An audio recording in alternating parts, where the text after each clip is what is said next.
Tai šį kartą mano ilgoji plaukų rutina atrodys taip. Užsidėsiu aliejinės plaukų kaukės, viena skirta plaukų šaknims, kita per visą plauką, nes jau matau biškai blizgėsi praranda mano plaukai. Tai reikia šiek tiek atsistatyti. Paskui naudosiu galvos odos šveitiklį, jisai yra kartu su šampūnu, tai po jo jau galvos nebereikės dar papildomai plauti.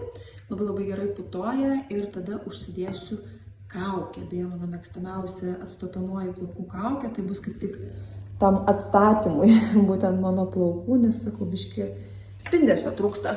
Nes ypač galams, jau galvoju, šiaip tai plaukų galus labai nesenai kirpau. Bet reikės matomai tikriausiai nusikirpti vėl ir šiek tiek duoti jiems to žvilgesio, nes kažkaip tai jau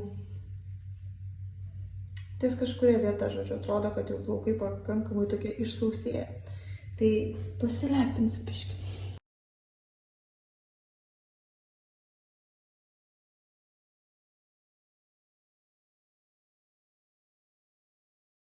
Nu va, dar užsidėsiu rankšluostuką, laikysiu dabar valandą laiko, paskui naudoju šveitiklį.